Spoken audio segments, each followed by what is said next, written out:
UP ਦੇ ਵਿੱਚ ਜਿਹੜੇ ਲਗਾਤਾਰ ਜਿਹੜੇ ਬਲਾਤਕਾਰ ਹੋ ਰਹੇ ਨੇ ਧੀਆਂ ਭੈਣਾਂ ਦੇ ਨਾਲ ਤੇ ਕਾਤਲ ਜਿਹੜੇ ਆ ਉਹਨਾਂ ਨੂੰ ਮਤਲਬ ਜਿਹੜੀਆਂ ਸਜ਼ਾਵਾਂ ਨਹੀਂ ਦਿੱਤੀਆਂ ਜਾ ਰਹੀਆਂ। ਜਦੋਂ ਕੋਈ ਦਲਿਤ ਲੜਕੀ ਕੋਈ ਮੈਡਲ ਲੈ ਕੇ ਆਉਂਦੀ ਉਹ ਵੀ ਭਾਰਤ ਦੀ ਬੇਟੀ ਕਹਿੰਦੇ ਆ। ਅੱਜ ਦਲਿਤ ਲੜਕੀ ਨਾਲ ਸ਼ੋਸ਼ਣ ਹੋਇਆ ਤਾਂ ਅਸੀਂ ਵੀ ਅੱਜ ਵੀ ਭਾਰਤ ਦੀ ਬੇਟੀ ਕਵਾਂਗੇ। ਇਹਨਾਂ ਨੂੰ ਸ਼ਰਮ ਨਹੀਂ ਆਉਂਦੀ, ਉਹ ਵੱਖਰੀ ਗੱਲ ਆ। ਜਿਹੜਾ ਇੱਥੇ ਦਾਮਨੀ ਕੇਸ ਹੋਇਆ ਸੀ, ਜਦੋਂ ਦੀ ਹਾਲਤ ਨਾਜ਼ੁਕ ਹੋਈ ਉਹਲੀ ਸਪੈਸ਼ਲ ਹੈਲੀਕਾਪਟਰ ਲੈ ਕੇ ਸਿੰਗਾਪੁਰ ਭੇਜਿਆ ਗਿਆ। ਇਸ ਕੁੜੀ ਨੂੰ ਕਿਉਂ ਨਹੀਂ ਭੇਜਿਆ ਗਿਆ ਕਿ ਦਲਿਤ ਸੀ ਇਸ ਕਰਕੇ? ਇਹ ਮੋਦੀ ਸਰਕਾਰ ਨਹੀਂ, ਇਹ ਤਾਂ ਗੁੰਡਾ ਸਰਕਾਰ ਆ। ਜੋਗੀ ਦਾ ਮੋਦੀ ਦੀ ਸਰਕਾਰ ਜਿਹੜੀ ਆ ਉਹ ਭਾਰਤ ਨੂੰ ਹਿੰਦੁਸਤਾਨ ਬਣਾਉਣਾ ਚਾਹੁੰਦੀ ਆ। ਯੋਗੀ ਸਰਕਾਰ ਸਰ ਇੱਕ ਸੰਤ ਹੋਣ ਦੇ ਬਾਵਜੂਦ ਤੇ ਨਾਲ ਸੀਐਮ ਹੋਣ ਦੇ ਬਾਵਜੂਦ ਪੂਰਾ ਰਕਸ਼ਣ ਦੇ ਰਿਹਾ ਉਹ ਠਾਕੁਰਾਂ ਨੂੰ। ਇਹ ਸਿਰਫ ਤੇ ਸਿਰਫ ਸਟੰਟਬਾਜ਼ੀਆਂ ਕੀਤੀਆਂ ਜਾ ਰਹੀਆਂ, ਬੜਾਵਾ ਦਿੱਤਾ ਜਾ ਰਿਹਾ ਇੱਥੇ ਮਤਲਬ ਜਾਤ ਪਾਤ ਨੂੰ। ਤੇ ਅਸੀਂ ਚਾਹੁੰਦੇ ਆ ਕਿ ਜਿੱਦਾਂ ਨਿਰਭਇਆ ਕੇਸ ਦੇ ਵਿੱਚ ਫਾਂਸੀ ਹੋਈ ਸੀ ਉਦਾਂ ਹੀ ਇਸ ਕੇਸ ਦੇ ਵਿੱਚ ਵੀ ਫਾਂਸੀ ਹੋਣੀ ਚਾਹੀਦੀ ਆ।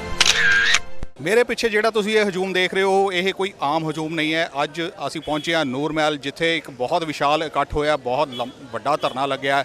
ਧਰਨਾ ਇਸ ਕਰਕੇ ਲੱਗਾ ਕਿਉਂਕਿ 14 ਸਤੰਬਰ ਨੂੰ ਇੱਕ ਅਣਸੁਖਾਵੀ ਘਟਨਾ ਵਾਪਰੀ। ਇੱਕ ਦਲਿਤ ਕੁੜੀ ਦਾ ਅਪਹਰਨ ਹੋਇਆ, ਉਸ ਤੋਂ ਬਾਅਦ ਉਹਦਾ ਬਲਾਤਕਾਰ ਕੀਤਾ ਗਿਆ ਤੇ ਮੁੜ ਕੇ ਉਹਨੂੰ ਮਰਨ ਕੰਢੇ ਛੱਡ ਦਿੱਤਾ ਗਿਆ। ਉਹਦੀ ਇੰਨੀ ਕੁ ਬੁਰੀ ਹਾਲਤ ਕੀਤੀ ਗਈ ਕਿ ਉਹ ਆਪਣੇ ਪੈਰਾਂ ਤੇ ਵੀ ਨਹੀਂ ਸੀ ਤੁਰ ਸਕਦੀ। ਜ਼ੇਰੇ ਇਲਾਜ ਉਸ ਦੀ ਮੌਤ ਹੋ ਜਾਂਦੀ ਹੈ। ਕਿਤੇ ਨਾ ਕਿਤੇ ਸਰਕਾਰਾਂ ਵੱਲੋਂ ਇਸ ਕੇਸ ਨੂੰ ਦਬਾਉਣ ਦੀ ਕੋਸ਼ਿਸ਼ ਕੀਤੀ ਗਈ ਔਰ ਹਜੇ ਤੱਕ ਦਬਾਇਆ ਜਾ ਰਿਹਾ ਕਿਉਂਕਿ ਬਿਹਾਰ ਦੇ ਜਿਹੜੇ ਮੁੱਖ ਮੰਤਰੀ ਆ ਉਹਨਾਂ ਦਾ ਇਹ ਕਹਿਣਾ ਕਿ ਰਾਜਪੂਤਾਂ ਦਾ ਖੂਨ ਜਿਹੜਾ ਗਰਮ ਹੁੰਦਾ ਹੈ, ਇਸ ਕਰਕੇ ਉਹਨਾਂ ਤੋਂ ਇਹ ਘਟਨਾ ਵਾਪਰ ਗਈ। ਅਸੀਂ ਯੋਗੀ ਸਰਕਾਰ ਨੂੰ ਪੁੱਛਣਾ ਚਾਹੁੰਦੇ ਹਾਂ ਕਿ ਜੇ ਉਹਨਾਂ ਦੀ ਆਪਣੀ ਧੀ ਹੁੰਦੀ ਤਾਂ ਵੀ ਉਹਨਾਂ ਦਾ ਇਹੀ ਬਿਆਨ ਹੁੰਦਾ। ਇੱਥੇ ਜਿਹੜਾ ਹਜੂਮ ਇਕੱਠਾ ਹੋਇਆ ਉਹਨਾਂ ਨਾਲ ਗੱਲਬਾਤ ਕਰਾਂਗੇ ਕਿ ਇਹ ਧਰਨਾ ਜਿਹੜਾ ਲਗਾਇਆ ਹੈ ਉਹਨਾਂ ਦੇ ਵਿੱਚ ਕਿੰਨਾ ਰੋਸ ਹੈ ਇਸ ਚੀਜ਼ ਨੂੰ ਲੈ ਕੇ। ਸਾਡੇ ਨਾਲ ਇੱਥੇ ਦਲਿਤ ਆਗੂ ਮੌਜੂਦ ਨੇ, ਉਹਨਾਂ ਨਾਲ ਗੱਲਬਾਤ ਕਰਦੇ ਹਾਂ। ਅੱਛਾ ਭਾਈ ਦੱਸੋ ਵੀ ਇਹ ਮਸਲਾ ਕੀ ਹੈਗਾ, ਅੱਜ ਤੁਸੀਂ ਇੱਥੇ ਧਰਨਾ ਲਾਇਆ? ਇਹ ਮਸਲਾ ਜਿਹੜਾ ਆ ਜੀ ਇਹ ਪੂਰੇ ਭਾਰਤ ਦੇ ਵਿੱਚ ਭਖਿਆ ਹੋਇਆ। ਯੂਪੀ ਦੇ ਵਿੱਚ ਜਿਹੜੇ ਲਗਾਤਾਰ ਜਿਹੜੇ ਬਲਾਤਕਾਰ ਹੋ ਰਹੇ ਨੇ ਧੀਆਂ ਭੈਣਾਂ ਦੇ ਨਾਲ ਤੇ ਕਾਤਲ ਜਿਹੜੇ ਆ ਉਹਨਾਂ ਨੂੰ ਮਤਲਬ ਜਿਹੜੀਆਂ ਸਜ਼ਾਵਾਂ ਨਹੀਂ ਦਿੱਤੀਆਂ ਜਾ ਰਹੀਆਂ, ਉਲਟਾ ਬਚਾਇਆ ਜਾ ਰਿਹਾ। ਖਾਸ ਕਰ ਬੀਜੇਪੀ ਦੇ ਜਿਹੜੇ ਸੰਸਦ ਆ ਉਹ ਮਤਲਬ ਜਿਹੜੇ ਇਸ ਗੱਲ ਨੂੰ ਝਹਲਾਉਣਾ ਚਾਹੁੰਦੇ ਆ। ਉੱਥੇ ਦੀ ਸਰਕਾਰ ਜਿਹੜੀ ਹੈ ਝਹਲਾਉਣਾ ਚਾਹੁੰਦੀ ਹੈ। ਜੋਗੀ ਦਾ ਮੋਦੀ ਦੀ ਸਰਕਾਰ ਜਿਹੜੀ ਹੈ ਉਹ ਭਾਰਤ ਨੂੰ ਹਿੰਦੁਸਤਾਨ ਬਣਾਉਣਾ ਚਾਹੁੰਦੀ ਆ। ਇਸ ਕਰਕੇ ਸਾਡਾ ਜਿਹੜਾ ਰੋਸ ਪ੍ਰਦਰਸ਼ਨ ਹੈ। ਤੁਸੀਂ ਕੀ ਸਮਝਦੇ ਹੋ ਜਿਹੜੇ ਪਿਛਲੇ 5 ਸਾਲ ਮੋਦੀ ਸਰਕਾਰ ਨੇ ਕੱਟੇ ਹੈਗੇ ਉਸ ਤੋਂ ਬਾਅਦ ਹੁਣ ਸਾਰੇ ਘਟਨਾਕ੍ਰਮ ਸ਼ੁਰੂ ਹੋ ਗਿਆ, ਇਸ ਤੋਂ ਤੁਸੀਂ ਕੀ ਸਮਝਦੇ ਹੋ? ਇਹ ਲਗਾਤਾਰ ਹੋ ਰਿਹਾ। ਜੋ ਕੁਝ ਪੁਰਾਣਾ ਹਿਸਟਰੀਆਂ ਪੜ੍ਹ ਲਓ, ਇਹਨਾਂ ਦੀਆਂ ਮਤਲਬ ਜਿਹੜੀਆਂ ਜੋ ਕੁਝ ਇਹ ਕਰਦੇ ਆਏ ਆ ਉਹੀ ਕੁਝ ਕਰਨਾ ਚਾਹੁੰਦੇ ਆ। ਲੇਕਿਨ ਭਾਰਤ ਦੇ ਲੋਕ, ਇੱਥੇ ਦੇ ਮੂਲ ਨਿਵਾਸੀ ਲੋਕ ਕਦੀ ਵੀ ਬਰਦਾਸ਼ਤ ਨਹੀਂ ਕਰਨਗੇ। ਬਿਹਾਰ ਦੇ ਮੁੱਖ ਮੰਤਰੀ ਨੇ ਇੱਕ ਬਿਆਨ ਦਿੱਤਾ ਸੀਗਾ ਵੀ ਜਿਹੜੇ ਜਿਨ੍ਹਾਂ ਨੇ ਇਹ ਬਲਾਤਕਾਰ ਕੀਤਾ ਉਹ ਆਪਣਾ ਰਾਜਪੂਤ ਕੌਮ ਨੂੰ ਸੰਬੰਧਿਤ ਸਨ ਤੇ ਉਹਨਾਂ ਵੱਲੋਂ ਇਹ ਗਲਤੀ ਹੋ ਗਈ। ਉਹਨਾਂ ਦਾ ਖੂਨ ਕਿਉਂਕਿ ਗਰਮ ਹੁੰਦਾ, ਕਿਉਂਕਿ ਇਹ ਬਿਆਨ ਉਹਨਾਂ ਵੱਲੋਂ ਦਿੱਤਾ ਗਿਆ ਸੀਗਾ। ਖੂਨ ਪੰਜਾਬੀਆਂ ਦਾ ਵੀ ਬਹੁਤ ਗਰਮ ਹੈ, ਦਲਿਤਾਂ ਦਾ ਵੀ ਬਹੁਤ ਗਰਮ ਹੈ।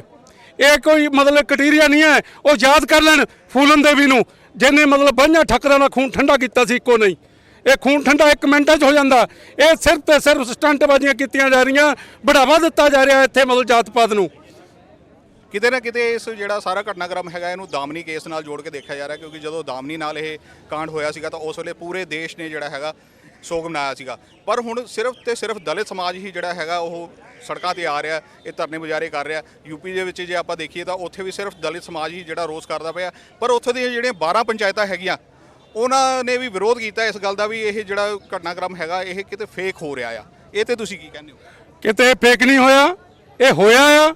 ਔਰ ਜਿਹੜਾ ਤੁਸੀਂ ਗੱਲ ਕੀਤੀ ਆ ਧੀ ਭੈਣ ਕਿਸੇ ਦੀ ਵੀ ਮਤਲਬ ਹੋਵੇ, ਸਾਡੀਆਂ ਸਾਰਿਆਂ ਦੀਆਂ ਸਾਂਝੀਆਂ ਧੀਆਂ ਭੈਣਾਂ, ਪੰਜਾਬ ਦਾ ਵਿਰਸਾ ਆ ਇਹ। ਮਤਲਬ ਜਿਹੜਾ ਸਿੱਖ ਗੁਰੂਆਂ ਦਾ ਵਿਰਸਾ ਆ ਵੀ ਅਸੀਂ ਹਰ ਧੀ ਭੈਣ ਨੂੰ ਧੀ ਭੈਣ ਸਮਝਦੇ ਆ।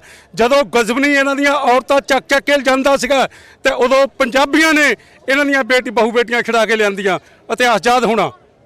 ਇਸ ਕਰਕੇ ਧੀ ਬੇਟੀ ਕਿਸੇ ਦੀ ਵੀ ਹੋਵੇ, ਚਾਹੇ ਦਾਮਨੀ ਹੋਵੇ, ਚਾਹੇ ਮਨੀਸ਼ਾ ਹੋਵੇ, ਚਾਹੇ ਕੋਈ ਹੋਰ ਹੋਵੇ, ਇਹ ਜੋ ਮਤਲਬ ਘਟਨਾਕ੍ਰਮ ਹੋ ਰਹੇ ਆ ਬਿਲਕੁਲ ਗਲਤ ਆ ਤੇ ਅਸੀਂ ਇਹ ਮਤਲਬ ਜਿਹੜਾ ਫਾਂਸੀ ਤੱਕ ਪਹੁੰਚਾਉਣ ਦੀ ਕੋਸ਼ਿਸ਼ ਕਰਾਂਗੇ।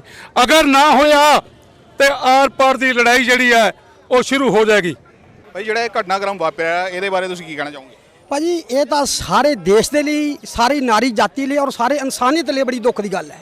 ਔਰ ਸਾਰੇ ਜਿਹੜੇ ਲੋਕ ਇਹਨੇ ਕੋ ਤੁਸੀਂ ਦਲਿਤ ਸਮਾਜ ਆ, ਸਾਰੇ ਜਿਹੜੇ ਇਨਸਾਫ ਪਸੰਦ ਲੋਕ ਆ ਜਿਨ੍ਹਾਂ ਨੂੰ ਨਾਰੀ ਜਾਤੀ ਦੇ ਨਾਲ, ਨਾਰੀ ਦੇ ਨਾਲ ਉਹ ਜਿਹੜਾ ਇਨਸਾਫ ਚਾਹੁੰਦੇ ਆ ਔਰ ਜ਼ੁਲਮ ਨੂੰ ਧੱਕਾ ਲਾਉਣਾ ਚਾਹੁੰਦੇ, ਜ਼ੁਲਮ ਹਟਾਉਣਾ ਚਾਹੁੰਦੇ ਆ, ਸਾਰੇ ਇੱਕਜੁੱਟ ਇੱਕ ਮੁੱਠਾ। ਇਹ ਜੋਗੀ ਜੀ ਜਿਹੜਾ ਵਿਤਕਰਾ ਕਰ ਰਹੇ ਆ ਇਸ ਤੇ ਤੁਸੀਂ ਕੀ ਕਹੋਗੇ? ਜੋਗੀ ਤੇ ਦੇਖੋ ਵਿਤਕਰਾ ਸ਼ੁਰੂ ਤੋਂ ਕਰ ਰਿਹਾ। ਜਿਹੜੀ ਇਹ ਅੱਜ ਜਿਹੜਾ ਕੇਸ ਜਿਹੜਾ ਓਪਨ ਹੋਇਆ ਰੇਪ ਦਾ, ਇੱਥੇ ਸਦਾ ਹੀ ਇਹ ਘਟਨਾ ਵਾਪਰਦੀਆਂ ਰਹਿੰਦੀਆਂ ਹੈਗੀਆਂ। ਪਰ ਜਿਹੜਾ ਓਪਨ ਹੋਇਆ ਇਸ ਤੋਂ ਪਤਾ ਲੱਗ ਗਿਆ ਕਿ ਇਸ ਦੇਸ਼ ਦੇ ਵਿੱਚ ਕੀ ਹੋ ਰਿਹਾ, ਕਿਉਂਕਿ ਪਾਪ ਦਾ ਜਦੋਂ ਘੜਾ ਭਰ ਜਾਂਦਾ ਉਸ ਪਾਪ ਦੇ ਘੜੇ ਨੇ ਇੱਕ ਦਿਨ ਫਟਣਾ ਹੀ ਫਟਣਾ, ਜੋ ਮਰਜ਼ੀ ਹੋ ਜਾਵੇ। ਮਤਲਬ ਇਹ ਇਸ ਕੇਸ ਨੂੰ ਜਿਹੜਾ ਹੈਗਾ ਦਾਮਨੀ ਦੇ ਨਾਲ ਜੋੜ ਕੇ ਦੇਖਿਆ ਜਾ ਰਿਹਾ। ਜਦੋਂ ਦਾਮਨੀ ਕਾਂਡ ਹੋਇਆ ਸੀਗਾ ਉਸ ਵੇਲੇ ਸਾਰਾ ਦੇਸ਼ ਹੀ ਗਮਗੀਨ ਸੀਗਾ, ਪਰ ਹੁਣ ਇਸ ਵੇਲੇ ਇੱਕ ਦਲਿਤ ਕੁੜੀ ਦਾ ਸ਼ੋਸ਼ਣ ਹੋਇਆ, ਉਹਦੀ ਹੱਤਿਆ ਹੋਈ ਹੈ, ਉਹਦਾ ਰੇਪ ਹੋਇਆ, ਪਰ ਕੋਈ ਵੀ ਸਮਾਜ ਜਿਹੜਾ ਹੈਗਾ ਮੁੜ ਕੇ ਉੱਠ ਕੇ ਅੱਗੇ ਨਹੀਂ ਆ ਰਿਹਾ। ਦੇਖੋ ਇਹੀ ਕਾਰਨ ਹੈ ਕਿ ਅਸੀਂ ਕਹਿੰਦੇ ਦਲਿਤ ਬੇਟੀ ਨਹੀਂ, ਤਾਂ ਮੈਂ ਪਹਿਲਾਂ ਭਾਰਤ ਦੀ ਬੇਟੀ ਦਾ ਸੰਬੋਧਨ ਕੀਤਾ ਚੈਨਲ ਤੋਂ, ਕਿਸੇ ਚੈਨਲ ਤੋਂ ਭਾਰਤ ਦੀ ਬੇਟੀ ਦੇ ਨਾਂ ਨਾਲ ਸੰਬੋਧਨ ਕੀਤਾ। ਜਦੋਂ ਕੋਈ ਦਲਿਤ ਲੜਕੀ ਕੋਈ ਮੈਡਲ ਲੈ ਕੇ ਆਉਂਦੀ ਉਸ ਵੀ ਭਾਰਤ ਦੀ ਬੇਟੀ ਕਹਿੰਦੇ ਆ। ਅੱਜ ਦਲਿਤ ਲੜਕੀ ਨਾਲ ਸ਼ੋਸ਼ਣ ਹੋਇਆ ਤਾਂ ਅੱਜ ਵੀ ਭਾਰਤ ਦੀ ਬੇਟੀ ਕਵਾਂਗੇ। ਇਹਨਾਂ ਨੂੰ ਸ਼ਰਮ ਨਹੀਂ ਆਉਂਦੀ, ਉਹ ਵੱਖਰੀ ਗੱਲ ਆ। ਅੱਜ ਵੀ ਭਾਰਤ ਦੀ ਬੇਟੀ ਨਾਲ ਹੋਇਆ, ਔਰ ਜਿਹੜੇ ਲੋਕ ਆ ਉਹਦੇ ਨਾਲ ਨਹੀਂ ਇਨਸਾਫ ਕਰਦੇ, ਉਹ ਮੈਂ ਕਹਿੰਦਾ ਉਹਨਾਂ ਨੂੰ ਡੁੱਬ ਕੇ ਮਰ ਜਾਣਾ ਚਾਹੀਦਾ, ਜਿਹੜੇ ਉਹਨੂੰ ਵੀ ਭਾਰਤ ਦੀ ਬੇਟੀ ਕਹਿ ਕੇ ਨਹੀਂ ਰਾਜੀ। ਕਿਉਂਕਿ ਜਿਹਨਾਂ ਨੇ ਸੋਨੇ ਦੇ ਤਗਮੇ ਲਿਆਂਦੇ ਕੁੜੀਆਂ ਨੇ ਉਹ ਵੀ ਭਾਰਤ ਦੀਆਂ ਬੇਟੀਆਂ ਸੀ, ਫਿਰ ਦਲਿਤ ਹੋਣ ਭਾਵੇਂ ਕਿਸੇ ਵੀ ਜਾਤੀ ਨਾਲ ਸੰਬੰਧ ਰੱਖਦੀਆਂ ਹੋਣ। ਭਾਈ ਜਿਹੜਾ ਇੱਥੇ ਦਾਮਨੀ ਕੇਸ ਹੋਇਆ ਸੀ, ਜਦੋਂ ਦੀ ਹਾਲਤ ਨਾਜ਼ੁਕ ਹੋਈ ਉਹ ਲਈ ਸਪੈਸ਼ਲ ਹੈਲੀਕਾਪਟਰ ਲੈ ਕੇ ਸਿੰਗਾਪੁਰ ਭੇਜਿਆ ਗਿਆ। ਇਸ ਕੁੜੀ ਨੂੰ ਕਿਉਂ ਨਹੀਂ ਭੇਜਿਆ ਗਿਆ? ਕਿ ਦਲਿਤ ਸੀ ਇਸ ਕਰਕੇ। ਪਰ ਕਿਤੇ ਨਾ ਕਿਤੇ ਦੇਖਿਆ ਜਾ ਰਿਹਾ ਵੀ ਉੱਥੇ ਜਿਹੜਾ ਹੈਗਾ ਪੁਲਿਸ ਵੀ ਉਹਨਾਂ ਨੂੰ ਸ਼ੈਲਟਰ ਕਰਦੀ ਪਈ ਹੈ ਜਿਨ੍ਹਾਂ ਨੇ ਗੁਨਾਹ ਕੀਤਾ ਆ। ਇਹ ਤੇ ਤੁਸੀਂ ਕੀ ਕਹਿੰਦੇ? ਇਹ ਸਰ ਯੋਗੀ ਸਰਕਾਰ ਸਰ ਇੱਕ ਸੰਤ ਹੋਣ ਦੇ ਬਾਵਜੂਦ ਤੇ ਨਾਲ ਸੀਐਮ ਹੋਣ ਦੇ ਬਾਵਜੂਦ ਪੂਰਾ ਆਰਕਸ਼ਣ ਦੇ ਰਿਹਾ ਉਹ ਠਾਕੁਰਾਂ ਨੂੰ। ਠਾਕੁਰ ਪੰਚਾਇਤ ਕਰ ਸਕਦੇ ਆ, ਲੇਕਿਨ ਦਲਿਤ ਸਮਾਜ ਉੱਥੇ ਨਹੀਂ ਆ ਸਕਦਾ। ਉਹਦੇ ਖੋਲ ਗੱਲ ਕਹਿਣੀ ਚਾਹੂੰਗਾ, ਕੋਈ ਵੀ ਰਾਜਨੀਤਿਕ ਦਲ ਉੱਥੇ ਜਾਂਦਾ ਆ, ਮੀਡੀਆ ਦਿਖਾਉਂਦੀ ਆ ਕਿ ਇਹ ਜੀ ਰਾਜਨੀਤੀ ਕਰਨ ਚੱਲੇ, ਕਿ ਸਾਡੀ ਸਾਨੂੰ ਕੋਈ ਪੁੱਛ ਨਹੀਂ ਸਕਦਾ ਜੀ, ਉੱਥੇ ਆ ਨਹੀਂ ਸਕਦਾ। ਇੱਕ ਵੀ ਲੀਡਰ ਦੱਸ ਦਿਓ ਕਿਹੜਾ ਬੀਜੇਪੀ ਦਾ ਗਿਆ ਉੱਥੇ ਜੀ? ਕੋਈ ਵੀ ਨਹੀਂ ਗਿਆ ਜੀ, ਇੱਕ ਵੀ ਲੀਡਰ ਨਹੀਂ ਗਿਆ। ਇਹ ਜੀ ਪਹਿਲਾਂ ਜੀ ਸਾਰੀ ਸਾਜ਼ਿਸ਼ ਦਬਾਉਣ ਦੀ ਸੀ, ਲੇਕਿਨ ਕੁਛ ਨੇ ਆਪਣੇ ਖੂਨ ਦਾ ਫਰਜ਼ ਯਾਨੀ ਕਿ ਕਰਜ਼ ਅਦਾ ਕੀਤਾ ਜੀ ਉਹਨਾਂ ਨੇ, ਇਸ ਕਰਕੇ ਮੂਹਰੇ ਆਇਆ ਆ। ਤੇ ਅਸੀਂ ਚਾਹੁੰਦੇ ਆ ਕਿ ਜਿੱਦਾਂ ਨਿਰਭਇਆ ਕੇਸ ਦੇ ਵਿੱਚ ਫਾਂਸੀ ਹੋਈ ਸੀ, ਉੱਦਾਂ ਹੀ ਇਸ ਕੇਸ ਦੇ ਵਿੱਚ ਵੀ ਫਾਂਸੀ ਹੋਣੀ ਚਾਹੀਦੀ ਆ।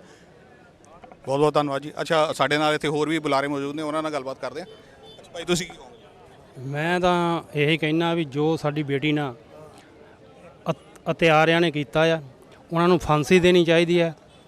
ਜਿਸ ਤਰ੍ਹਾਂ ਤੁਹਾਡਾ ਮੀਡੀਆ ਉੱਥੇ ਜਾਂਦਾ, ਉਹ ਮੀਡੀਆ ਨੂੰ ਵੀ ਰੋਕਿਆ ਜਾਂਦਾ। ਇਹ ਮੋਦੀ ਸਰਕਾਰ ਨਹੀਂ, ਇਹ ਤਾਂ ਗੁੰਡਾ ਸਰਕਾਰ ਆ। ਇਸ ਕਰਕੇ ਬੇਟੀ ਨੂੰ ਇਨਸਾਫ ਮਿਲਣਾ ਚਾਹੀਦਾ, ਚਾਹੇ ਮੋਦੀ ਸਰਕਾਰ ਆ ਚਾਹੇ ਯੋਗੀ ਸਰਕਾਰ ਆ। ਤੁਹਾਨੂੰ ਕੀ ਲੱਗਦਾ ਆਉਣ ਵਾਲੇ ਦਿਨਾਂ ਵਿੱਚ ਜਿਹੜਾ ਦਲਿਤ ਸਮਾਜ ਹੈਗਾ ਇਹ ਯੂਪੀ ਦਾ ਘਿਰਾਓ ਕਰ ਸਕਦਾ ਆ? ਦੇਖੋ, ਕੋਸ਼ਿਸ਼ ਤਾਂ ਪੂਰੀ ਕਰਾਂਗੇ।